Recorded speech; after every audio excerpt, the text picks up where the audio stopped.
Hi hello नमस्कार, मैं हूं आपका दोस्त कुंज बेरी। दोस्तों, आज इस वीडियो में हम बात करने वाले हैं स्टूडेंट सेंट्रिक होके 93% ऑफ एमबीए स्टूडेंट इंडिया में अनएम्प्लॉयबल हैं। ये हमारे लिए बहुत सोचने की बात है और ये बात मैं नहीं करा, एसोचैम की रिपोर्ट जो 2016 में जारी की गई थी, उस रिपोर्ट के आधार पर ये बात जारी हुई है। उस रिपोर्ट में कहा गया है कि इंडिया के 5500 बिजनेस स्कूल्स में से 200 स्कूल बंद भी हो चुके हैं। इंडिया में जो बिजनेस की स्टडी करवाई जाती है वो उस लेवल की नहीं है, वो हमारे बच्चों को उस लेवल की नॉलेज और उस लेवल का स्किल डेवलप करने में फेल हैं। हमारे 99% ऑफ एमबीए होल्डर स्टार्टअप शुरू नहीं करते क्योंकि उनके अंदर वो स्किल्स जो होने चाहिए वो होते नहीं हैं। अगर हम एक कॉलेज पास आउट स्टूडेंट से, एक ग्रेजुएट स्टूडेंट से कहें कि बैंक का फॉर्म भर दो, तो most of the student bank में अकाउंट ओपन करवाने का फॉर्म फिल नहीं कर पाते। ये मुमकिन है कि हमारे बच्चे ग्रेजुएट करने के बावजूद भी चेक नहीं लिखना जानते हों। ये मुमकिन है कि अगर हम उनका इंटरपर्सनल स्किल अगर चेक करें तो शून्य निकले। ये मुमकिन है कि हमारे बच्चे कम्युनिकेशन स्किल में जीरो निकलें। ये मुमकिन है कि हमारे बच्चे ग्रेजुएट होने के बावजूद भी प्रेजेंटेशन स्किल्स में जीरो निकलें। तो ये हमें देखना होगा, हम पेरेंट्स की एंड टीचर्स की ये रिस्पॉन्सिबिलिटी है कि हम अपने बच्चों के इंटरपर्सनल स्किल्स पे फोकस हों। मैं आप ही से पूछना चाहता हूँ, आप जो इस वीडियो को देख रहे हैं, आप में से कितने लोग ऐसे हैं जो वर्ल्ड इकोनॉमिक फोरम को जानते हैं? वर्ल्ड इकोनॉमिक फोरम वो है जो हर साल नए साल के शुरुआत होने से पहले ये डाटा रिलीज करती है कि आने वाले टाइम में किस तरह का स्किल उनको चाहिए, आने वाले टाइम में किस तरह का ह्यूमन रिसोर्स उनको चाहिए, या दुनिया को किस तरह का ह्यूमन रिसोर्स चाहिए, या किस तरह की टेक्नोलॉजी एडेप्टर लोग उनको चाहिए, किस तरह की क्रिटिकल थिंकिंग वाले लोग उनको चाहिए। तो ये सीखना आने वाला टाइम किस चीज़ का है। हम एज ए पेरेंट्स अगर अपने आप को देखें तो हम अपने आप का एनालिसिस करें, तो हमसे अगर बच्चे पूछें कि उनको क्या करना चाहिए, तो जब हमें पता ही नहीं होगा कि आने वाला टाइम किस तरह के स्किल्स का है, तो हम उनको अच्छे से गाइड नहीं कर सकते। तो हमें ये जानना बहुत ज़रूरी है कि वर्ल्ड इकोनॉमिक फोरम जो है वो किस तरह का टैलेंट रिक्वायर्ड बताती है, या दुनिया में किस तरह के इनोवेशंस हो रहे हैं, दुनिया में किस तरह की खोज हो रही हैं, उनके बेसिस पे हम ये एनालिसिस कर सकें कि दुनिया किस तरफ जा रही है और किस तरह का टाइम जो है आने वाला है, टेक्नोलॉजी को किस तरह से यूज़ करने का टाइम है। तो आज हम इस वीडियो में उसी पे बात करेंगे कि बच्चों को हम बेहतर तरीके से गाइड कर पाएँ। उसके लिए ज़रूरी है कि पेरेंट्स एंड टीचर को ये चीज़ समझना कि आने वाला टाइम किस तरह की चीज़ों का है। अभी मैंने जिन स्किल्स के बारे में बात की, बैंक का फॉर्म से लेके चेक लिखने से लेके और भी बहुत सारे स्किल्स की मैंने बात की थी, कम्युनिकेशन स्किल, प्रेजेंटेशन स्किल्स, हमारे कंट्री में जो बहुत सारी ऑर्गेनाइजेशन में वर्क कर रहे हैं, बहुत सारी डिफरेंट पोजीशन पे वर्क कर रहे हैं, अगर उनसे इस बारे में बात की जाए, उनके अंदर भी अगर इस टैलेंट का चेक किया जाए, तो सारे के सारे स्किल्स में वो भी प्रोफिशिएंट नहीं है। कहने का मतलब ये है कि जो देश की जीडीपी में योगदान दे रहे हैं, देश की तरक्की में जो योगदान दे रहे हैं, उन लोगों के अंदर भी स्किल्स की कमी पाई जाती है। ये मैं बहुत माफ़ी के साथ मैं कहना चाहूँगा, लेकिन उनमें भी इस चीज़ की कमी पाई जा रही है। ऐसा मैं नहीं कह रहा, ऐसा डिफरेंट रिपोर्ट्स कह रही हैं कि जो विभिन्न ऑर्गेनाइजेशन में काम कर रहे हैं, डिफरेंट ऑर्गेनाइजेशन में काम करने के बावजूद भी मुमकिन है कि उनके अंदर वो स्किल्स नहीं हो जो कि उनके प्रोफेशन के लिए रिक्वायर्ड हैं। प्रोफेशन के लिए रिक्वायर्ड होने के साथ साथ में उनकी 3 तरह की स्किल होती हैं जिनके बारे में हम आगे बात करेंगे। लेकिन प्रोफेशनल स्किल्स के साथ साथ में जो दूसरी 2 स्किल्स हैं वो भी होना बहुत ज़रूरी है, जिनमें interpersonal skill, presentation skill, communication skills भी उनका हिस्सा हैं। ये उनके अंदर होनी चाहिए। हर साल नया साल शुरू होने से पहले वर्ल्ड इकोनॉमिक फोरम एक लिस्ट जारी करता है जिसमें वो बताता है कि आने वाले टाइम में किस तरह का स्किल्स दुनिया को चाहिए होगा, किस तरह का ह्यूमन रिसोर्स उनको चाहिए होगा, किस तरह की टेक्नोलॉजी का ज़माना रहेगा, या किस तरह के इनोवेशन ज़्यादा तरक्की करेंगे।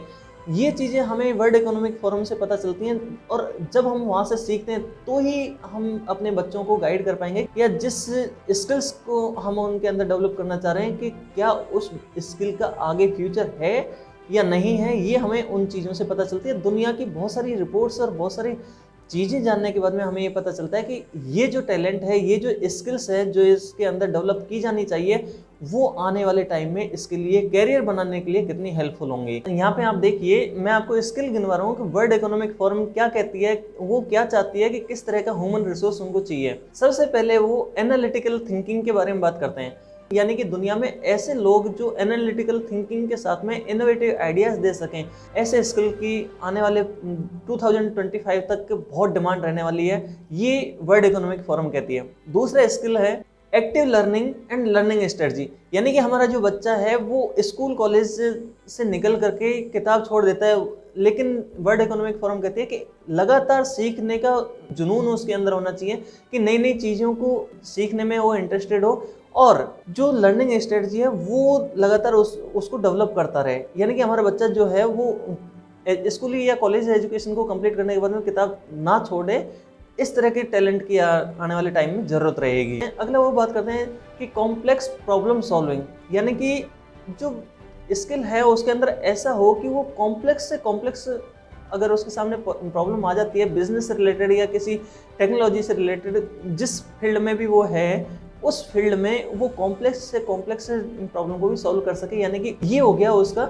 हार्डकोर स्किल, यानी कि जिस फील्ड में वो जा रहा है उस फील्ड की उसको A to Z नॉलेज होनी चाहिए। ये हार्डकोर स्किल्स में इसको माना गया है। अगला पॉइंट है क्रिटिकल थिंकिंग एंड एनालिसिस, यानी कि जो इनोवेशन आज हो रहे हैं, जो इनोवेशन आइडियाज आसपास हो रहे हैं, इनोवेटिव आइडियाज उसके साथ डिस्कस किया जा रहे हैं, उनको वो क्रिटिकल थिंकिंग के साथ में क्रिटिसाइज कर सके, उनके अंदर वो कमियां ढूंढ सके। ये बहुत ज़रूरी होता है। किसी भी बिजनेस को सक्सेस बनाने के लिए ज़रूरी है कि उसके अंदर की कमियों को उजागर किया जाए।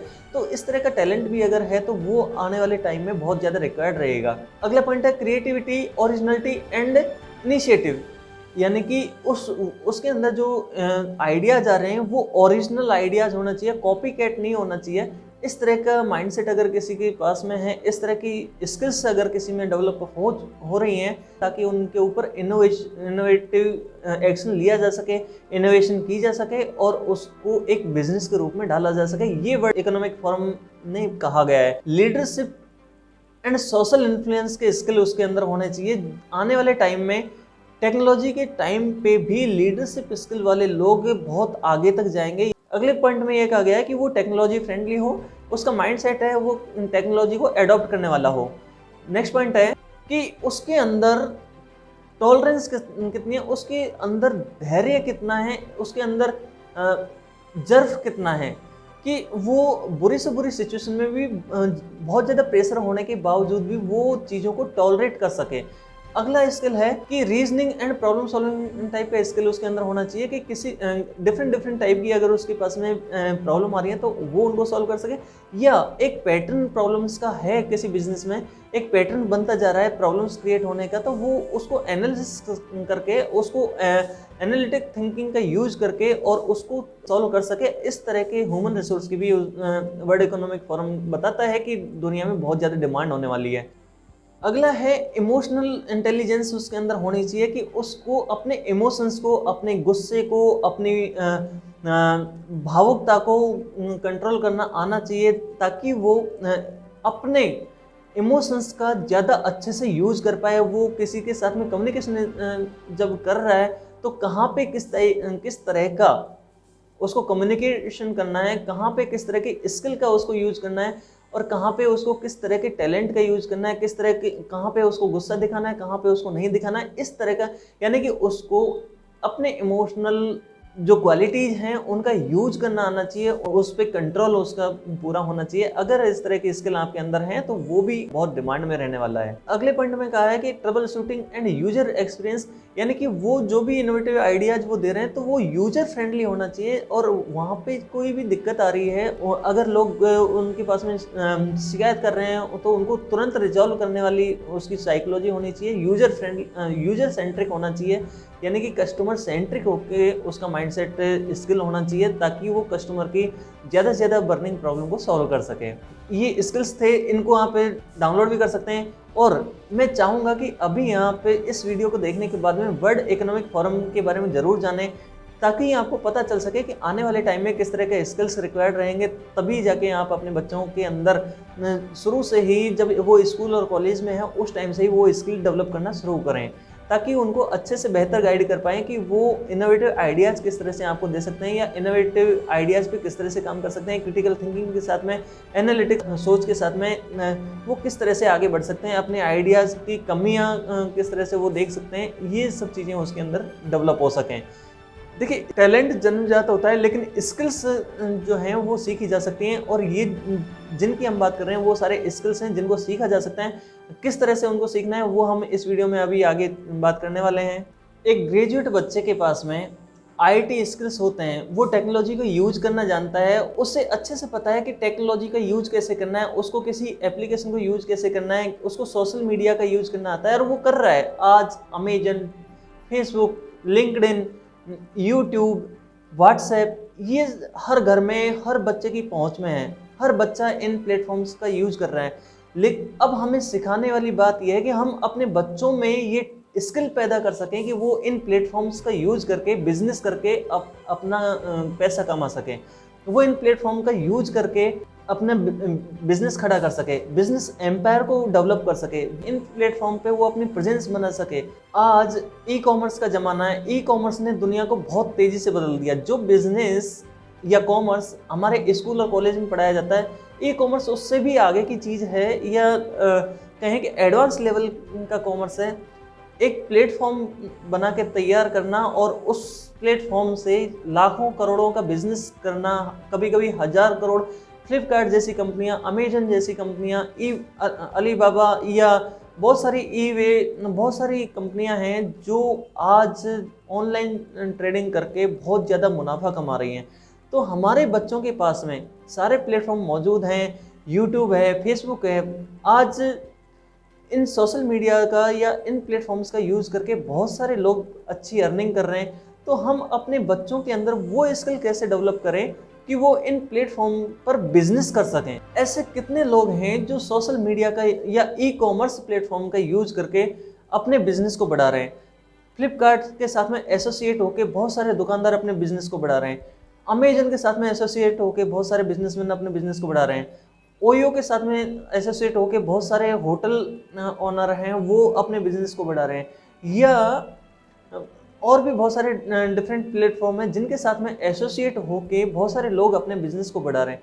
तो ये स्किल हम अपने बच्चों के अंदर किस तरह से डेवलप करें ताकि बच्चा ज़्यादा से ज़्यादा टेक्नोलॉजी को यूज करके अपने बिजनेस को डेवलप करे, ये आज के वक्त की सबसे ज़्यादा ज़रूरत है। यानी कि ये स्किल हमारे बच्चे के अंदर होने चाहिए ताकि वो अपने कमाई के रास्ते खुद बना सके। आज जिन जरियों से लोग पैसा कमा रहे हैं, आज से 10-15 साल वैसा नहीं था। यूट्यूब की प्रेजेंस नहीं थी, फेसबुक की प्रेजेंस नहीं थी, व्हाट्सएप की प्रेजेंस नहीं थी, या इंटरनेट का एक्सेस नहीं था लोगों के पास में। आज इंडिया में 125 करोड़ 130-135 करोड़ की आबादी में से 80-85 करोड़ इंटरनेट यूजर हैं। अब हमारे पास में इतना बड़ा मार्केट है जहाँ पे इंटरनेट का यूज हो रहा है। व्हाट्सएप पे लोग चला रहे हैं, यूट्यूब चला रहे हैं, फेसबुक चला रहे हैं। तो हमारे पास में प्लेटफॉर्म ऑलरेडी है। हम इस प्लेटफॉर्म का बहुत अच्छे से बिजनेस के लिए यूज़ कर सकते हैं। ये मुमकिन है कि आज हमारे ही देश में बैठा कोई अच्छा कंटेंट राइटर, एक अच्छा ब्लॉग राइटर 4-5 लाख रुपए महीने का कमा रहा हो। ये मुमकिन है कि आज यूट्यूब के प्लेटफॉर्म को बेस बना करके कोई भी यूट्यूबर 35-40 लाख रुपए महीने का कमा रहा हो। ज़रूरी नहीं कि इस यूट्यूब के वीडियो से ही कमा रहा हो, लेकिन यूट्यूब के वीडियो के साथ में और भी बहुत सारी इनकम होती हैं, डिफरेंट फील्ड होते हैं इनकम करने के, जिनसे लोग कमा रहे हैं। ये मुमकिन है कि फ्लिपकार्ट, अमेजन जैसी कंपनियों के साथ में एसोसिएट करके बहुत सारे बिजनेसमैन अपना हज़ारों लाखों रुपए का बिजनेस बढ़ा रहे हों डेली का। ये मुमकिन है कि आज फेसबुक का यूज़ करके, फेसबुक पर पेज बना करके बहुत सारे लोग अपने प्रोडक्ट को बेच रहे हैं और वहाँ से हज़ारों लाखों रुपए का बिजनेस कर रहे हो। ये मुमकिन है कि हमारे देश के अंदर ऑर्गेनिक प्रोडक्ट बना करके अपने खुद के तैयार किए हुए ऑर्गेनिक प्रोडक्ट को फेसबुक पेज बना करके वहाँ पे सेल कर रहा हो और वहाँ से अच्छी अर्निंग कर रहा हो। ये मुमकिन है कि कोई व्हाट्सएप के जरिए ऑर्डर ले रहा हो और उसको सेल करके वो हज़ारों लाखों रुपए का बिजनेस कर रहा हो महीने का। ये मुमकिन है कि हमारे देश के अंदर छोटे छोटे एप्लीकेशन बना करके, रीजनल लेवल के एप्लीकेशन बना करके, गांव लेवल के, सिटी लेवल के एप्लीकेशन बना करके वो लोगों को सर्विस प्रोवाइड करवा रहे हों और वहाँ से अर्निंग कर रहे हों। ये जब ऑलरेडी लोग कर रहे हैं तो क्यों नहीं हमारे बच्चे इस चीज़ को कर सकते हैं। हमारे बच्चों के अंदर भी उस तरह के स्किल्स डेवलप करना बहुत ज़रूरी है ताकि वो अपनी आजीविका कमा सकें। देखिए, हम जो एजुकेशन लेते हैं उसका मेन मोटिव ये होता है कि हमारे अंदर स्किल्स डेवलप हों ताकि हम एक सभ्य नागरिक बन करके एक ईमानदारी से एक रेस्पेक्टफुल ज़िंदगी जी सकें और हम अपनी अर्निंग कर सकें।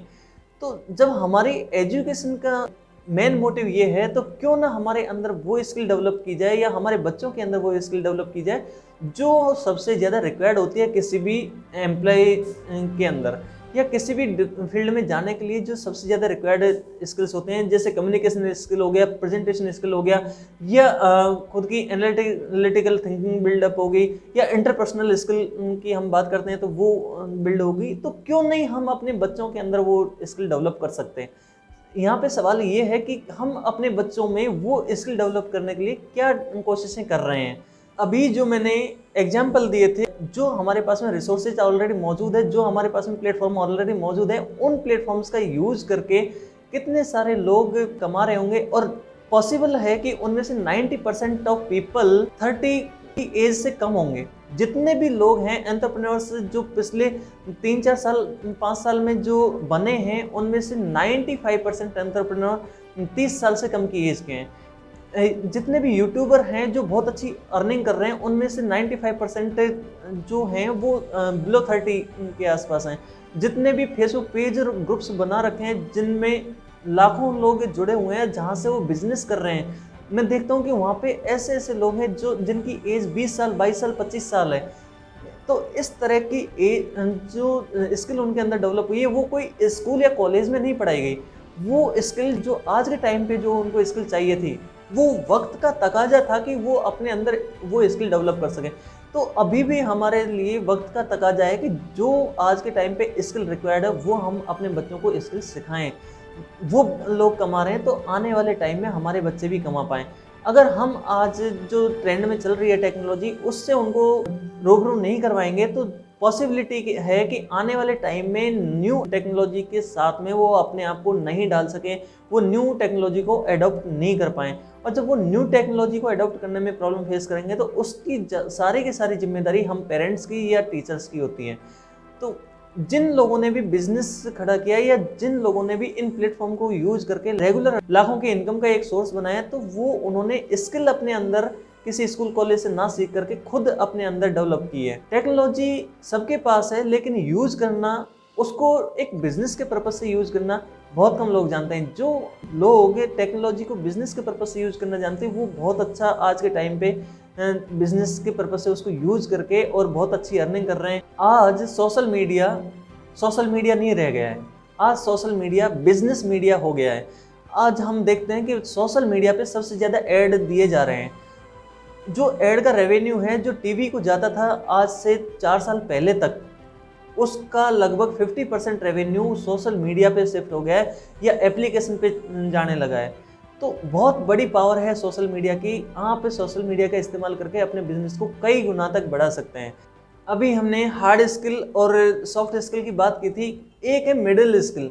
मिडिल स्किल वो हो गई, जैसे हार्ड स्किल वो हो गई जो अपने प्रोफेशन से रिलेटेड हैं, जो उनके अंदर टैलेंट है।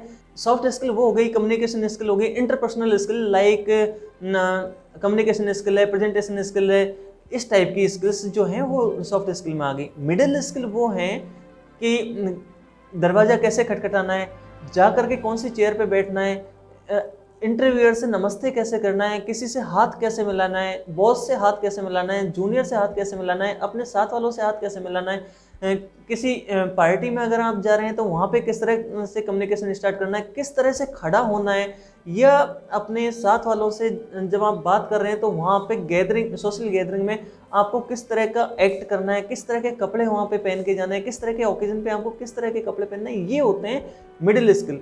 और कहा जाता है, ये रिसर्च में कई बार प्रूव हो चुका है कि हार्ड स्किल इतने रिक्वायर्ड नहीं है। हार्ड स्किल सबके पास में होते हैं, लेकिन डिपेंड करता है कि आपके soft skill and middle skill जो हैं वो कितने आप उनमें पारंगत हैं, या आपके पास में soft skill and middle skill जितने ज़्यादा होंगे उतनी ज़्यादा चांसेज हैं कि आपकी सक्सेस होगी। बहुत सारे लोगों के पास में नॉलेज होती है लेकिन वो उसको अपनी नॉलेज को डिलीवर नहीं कर पाते या सामने वाले को समझा नहीं पाते। लेकिन एक व्यक्ति होता है जो जिसके पास में कम नॉलेज होती है लेकिन वो अपनी बात को बहुत अच्छे से कह पाता है, तो वहाँ पर वो नॉलेज होने के बावजूद भी वो अपना सिलेक्शन नहीं ले पाता, लेकिन कम नॉलेज होने के बावजूद भी अपनी बात को अच्छे से कह पाया है, वो सिलेक्शन ले जाता है। तो यहाँ पर सबसे ज़्यादा काम किया था उसकी इंटरपर्सनल स्किल, यानी कि उसकी कम्युनिकेशन स्किल, उसकी पर्सनल स्किल्स जो हैं वो बहुत इंपॉर्टेंट रोल प्ले करते हैं कि आपका कम्युनिकेशन वे कैसा है, आपकी सॉफ्ट स्किल्स कैसी हैं, आपका नज़रिया कैसा है, आपकी एनालिटिकल थिंकिंग कैसी है, आपकी क्रिटिकल थिंकिंग कैसी है, आप क्या इनोवेटिव आइडियाज़ दे पा रहे हैं, क्या आप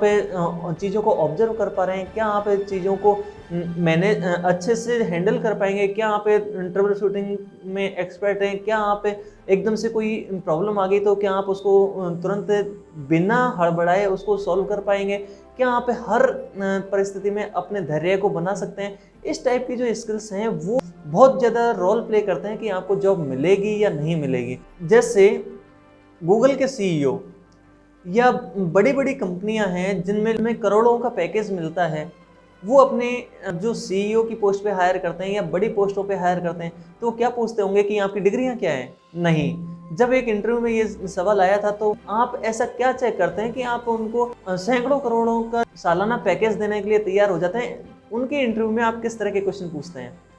तो वहाँ पे उनका एक ही जवाब था कि हम सिर्फ एक ही चीज़ देखते हैं कि आपकी लाइफ का फेलियर क्या था, क्योंकि जो उस पोस्ट तक इंटरव्यू देने के लिए पहुंचा है वो पहले 4-5 फेज से निकल चुका होता है और उसके पास में ऑलरेडी एक्सपीरियंस होता है। टेक्निकली उनको कुछ पूछना नहीं है, एजुकेशनली उनको कुछ पूछना नहीं है, क्वालिफिकेशन वाइज उनको कुछ पूछना नहीं होता। वो सिर्फ एक चीज़ देखते हैं कि आपका सबसे बड़ा फेलियर क्या था, आपका अब तक का सबसे बड़ा चैलेंज जो है उसको आपने कैसे हैंडल किया। इसको आपको आधा घंटे तक जवाब देना है, बस एक ही क्वेश्चन पूछा जाता है। कहने का मतलब ये हुआ कि आप चीज़ों को कितना अच्छे तरीके से प्रेजेंट कर पा रहे हैं, जो आपके अंदर स्किल है, उस जो आपके अंदर टैलेंट है या जो आपके साथ में घटित हुआ था उस घटना को आप किस तरह से डिलीवर कर पा रहे हैं। यानी कि आपका कम्युनिकेशन स्किल कितना स्ट्रांग है, आपका प्रेजेंटेशन स्किल कितना स्ट्रांग है। जितना स्ट्रांग आपका communication skill plus presentation skill होगा, उतना ही स्ट्रांग आपका इंटरव्यू रहेगा और उतना ही ज़्यादा चांस है कि आपको वो जॉब मिले। तो यहाँ पर जब गूगल के सीईओ की पोस्ट के लिए पूछा गया कि आप क्या चेक करते हैं, तो उन्होंने यही बताया कि हम ना एक्सपीरियंस देखते हैं ना उसकी टेक्निकल डिग्री देखते हैं, बस एक चीज़ पूछते हैं कि वो अपनी लाइफ का जो सबसे बड़ा फेलियर है उस फेलियर को उसने किस तरह से हैंडल किया। आप अच्छे से अगर अपने फेलियर को प्रेजेंट कर पाएँ कि आपने किस तरह से स्टेप लिए, तो डेफिनेटली आप वहाँ पे जगह बना पाते हैं।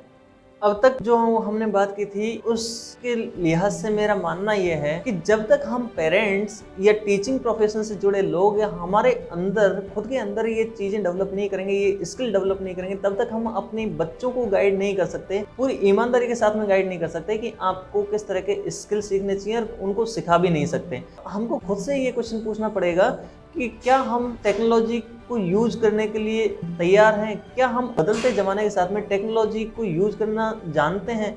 हमको ये जानना पड़ेगा, ये क्वेश्चन हमको अपने आप से पूछना पड़ेगा, क्या हम टेक्नोलॉजी जो ज़माना आ रहा है उसमें एडमिट होने के लिए हम खुद मेंटली प्रिपेयर हैं, क्या हम अपने बच्चों को वो माहौल मुहैया करवा रहे हैं ताकि वो आने वाले टाइम के अकॉर्डिंग खुद में स्किल डेवलप कर सके। जब तक हम खुद से ये सवाल नहीं करेंगे तब तक हम अपने बच्चों के अंदर आने वाले टाइम के हिसाब से जो उनकी थिंकिंग बननी चाहिए, जो स्किल उनके अंदर डेवलप होनी चाहिए, वो स्किल हम उनके अंदर डेवलप नहीं कर पाएंगे। मज़ा इसमें नहीं कि आप स्मार्टफोन चलाते हो, मज़ा इसमें है कि आपका स्मार्टफोन आपकी इनकम का जरिया बन जाए। मज़ा इसमें नहीं कि आप घंटों सोशल मीडिया का यूज़ कर रहे हैं, मज़ा इसमें है कि आप सोशल मीडिया का यूज़ करके अपने बिजनेस को बढ़ा सकें। मज़ा इसमें नहीं कि आप यूट्यूब पे घंटों वीडियो देखते हैं, मज़ा इसमें है कि उन वीडियो से सीखी हुई नॉलेज को आप अपने जीवन में उतारें। मज़ा इसमें नहीं कि आपके पास आपके परिवार को घुमाने के लिए अच्छी गाड़ी है, मज़ा इसमें है कि आपके साथ में जो लोग जुड़े हुए हैं उन लोगों के जीवन में भी आप इतना सुधार कर पाएं कि वो भी अपनी फैमिलीज को, वो भी अपने अपने लोगों को कार में घुमा सकें। मज़ा इसमें नहीं कि अमेजन जैसी वेबसाइट पे जाके शॉपिंग की जाए, मज़ा इसमें है कि आप खुद अपना एक प्लेटफॉर्म बनाएं जहां पे लोग आपके प्लेटफॉर्म पे शॉपिंग करने के लिए आए, या जो बिजनेसमैन है वो आपके प्लेटफॉर्म पे अपने बिजनेस को करने के लिए रजिस्टर करने आए। तो अपने बच्चों के अंदर इस तरह का स्किल डेवलप करने के लिए पीछे जो हमने इस वीडियो में बात की थी उन पर अमल करना बहुत ज़्यादा ज़रूरी है। अगर आप इस वीडियो को सुनते हैं और सुन करके आप उन पे विचार नहीं करते, अपने अंदर या अपने बच्चों के अंदर वो स्किल डेवलप नहीं करते, तो मेरा मानना है कि इस वीडियो को देखने का कोई फायदा नहीं हुआ। हम जब तक गोल सेट नहीं करेंगे तब तक हम उस दिशा में आगे नहीं बढ़ सकते। तो हमने अभी जिन चीज़ों के बारे में बात की है उन चीज़ों को हासिल करने के लिए ज़रूरी है कि हम सबसे पहले गोल सेट करें। गोल सेट करके छोटे छोटे हिस्सों में उसको डिवाइड करें, बड़े गोल को छोटे छोटे गोल में डिवाइड करें कि हमको ये इतने दिन में इतनी प्रोग्रेस करनी है, इतने दिन में इतनी प्रोग्रेस करनी है, तब जाके बड़ा गोल अचीव करना बहुत आसान हो जाएगा। दूसरी चीज़ है कि जब तक हम गोल सेट नहीं करेंगे तब तक हम उसको हासिल भी नहीं करेंगे। हमारे कंट्री में 130-35 करोड़ की आबादी में 40% युवा है। 50-60 करोड़ जो युवा है वो टैलेंट हमारे पास में, यूथ जनरेशन हमारे पास में इतनी ज़्यादा है। अगर यूथ जनरेशन को अगर गाइड अच्छे से कर दिया जाए, उनके अंदर स्किल्स डेवलप कर दी जाए, तो हमारा देश वाकई में तरक्की कर सकता है। सभी लोग अगर अपने अपने बच्चों को उस तरह के स्किल्स सिखाने लग जाएं, रिक्वायर्ड जो टैलेंट है वो उसके लिए रेडी कर दें, उनके वो अगर हम बचपन से उनको सिखाने लग जाएं तो बहुत आसान है कि हमारे बच्चे अमेजन, फ्लिपकार्ट या यूट्यूब जैसी इससे भी अच्छी अच्छी इनोवेटिव प्लेटफॉर्म या इनसे अच्छे अच्छे स्टार्टअप्स आने वाले 5 से 10 सालों में निकल के आ सकते हैं। हमारा यूथ जो है वो मिसगाइड हो रहा है। उनको स्कूल और कॉलेज के अंदर जो गाइडेंस मिलनी चाहिए या फैमिली से जो गाइडेंस मिलनी चाहिए वो प्रॉपर मिल नहीं पा रही। आज हमारे गवर्नमेंट एंटरप्रेन्योर्स को इतना सपोर्ट कर रही है, एक बिजनेस करने के लिए इतना सारा लोन देने के लिए सपोर्ट कर रही है, तरह तरह डिफरेंट वेज से सपोर्ट कर रही है, मिनिस्ट्री उनको सपोर्ट कर रही है, ऑर्गेनाइजेशंस उनको सपोर्ट कर रहे हैं। बावजूद उसके भी हमारे बीच से कोई अच्छा एंटरप्रेन्योर निकल के नहीं आता। तो हमको ये चीज़ें खुद में डेवलप करनी होंगी, हमारे बच्चों में ये चीज़ें डेवलप करनी होंगी ताकि वो एंटरप्रेन्योर्स की सोच से वाकिफ़ हो सके या एंटरप्रेन्योर्स के पॉइंट ऑफ व्यू से चीज़ों को देख सके। तो ये थी कुछ बातें, किस तरह के स्किल्स आने वाले टाइम में रिक्वायर्ड रहेंगे, ये चीज़ें हमने इस वीडियो में जानी। वीडियो को एंड तक देखने के लिए आपका बहुत बहुत धन्यवाद। Have a nice day.